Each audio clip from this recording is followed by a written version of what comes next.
sur le plateau Web TV du Salon de l'Automobile de Lyon 2019. Enfin, on l'attendait depuis 2 ans. Il est là avec de nombreuses marques concessionnaires, des nouveautés et bien sûr des personnalités comme Franck Lagorce. Bonjour. Bonjour. Merci beaucoup de répondre présent, de venir nous voir. Je sais que là, vous allez avoir 5 jours hyper actifs. Vous êtes donc sur le village sport automobile. Forcément, qui mieux que vous pour en parler? Alors, quel sera le programme de ce salon? Le programme il va être très sympa puisque c'est la 3e fois que l'on est l'agence officielle du Salon de l'Auto de Lyon, donc ici où on travaille, où on travaille vraiment avec toutes les équipes de Rexpo et GL Events pour offrir un magnifique salon, parce qu'on va avoir une piste électrique. Il va y avoir une voiture du Trophée Andros qui va faire des baptêmes de piste. Il y aura des kartings électriques où les gens pourront conduire le karting. Ça sera dans le hall 5.2. Et puis une piste à l'extérieur, où là vous serez emmené en baptême de piste avec des voitures de drift. Là ça va bouger. Et puis avec Nicolas Schatz qui est venu avec une Norma et une voiture de course de côte. Donc on a vraiment encore une fois essayé de faire au mieux pour que tout le monde puisse gratuitement profiter de certaines animations. Et bien sûr on a pensé aux enfants. Il y a des petits kartings électriques et des petites voiturettes électriques pour les enfants. Et puis surtout 22 stands. C'est le plus grand hall du national, je dirais, de la voiture de compétition ici dans le 5.1. Effectivement, alors on voit au programme de la sensation, de l'émotion. Est-ce que c'est ça aussi le mot d'ordre? C'est bien beau de venir se balader, de regarder, de rêver, mais ce qu'il faut c'est l'action.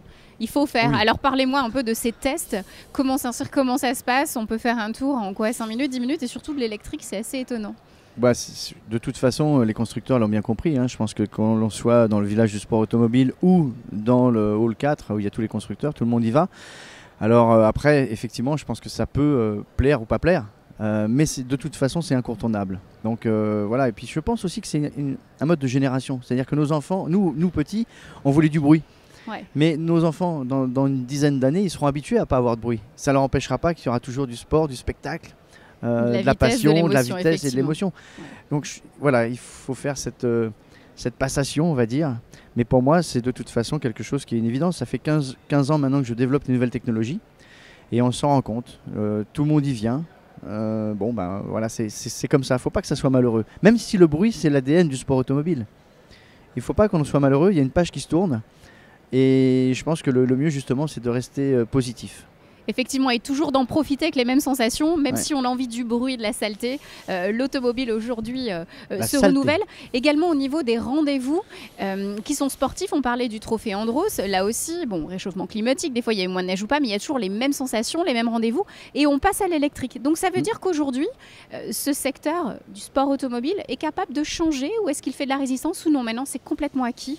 Et même les utilisateurs jouent le jeu. Est-ce qu'il y a encore des mentalités à changer ou pas? Oui, de toute façon. Alors, mais bon, on ne peut pas changer les mentalités comme ça du jour au lendemain. Ça, c'est une évidence. Nous, le problème que l'on a sur le Trophée Andros, c'est que c'est une obligation. C'est-à-dire que là, autant en rallycross, avoir une série électrique, on enlève totalement l'ADN du rallycross. Ça, c'est une évidence. Et là, il faudra beaucoup plus de temps. Sauf que quand on est à la montagne, et que l'on repart d'un circuit et que l'on voit ce que ça dégage en pollution, je suis désolé, on n'a pas le droit. Et là, c'est vrai que le Trophée Andros cette année, il y aura 12 voitures avec les Andros Sport, il y aura 12 voitures avec les Andros Car. Donc ça va être un show électrique totalement. Et croyez-moi, ça n'enlève rien au spectacle, parce que justement, les performances des voitures sont totalement proches. Donc on va avoir un Trophée Andros qui sera magnifique. C'est un choix de Max Mamère, c'est de ses partenaires. Moi, je le respecte totalement, puisque ça fait 15 ans que je développe cette voiture. Et aujourd'hui, quand je vois le plateau qu'il y a, on n'a pas bossé pour rien, voilà. Effectivement. Alors un dernier mot, on est au Salon de l'Automobile de Lyon.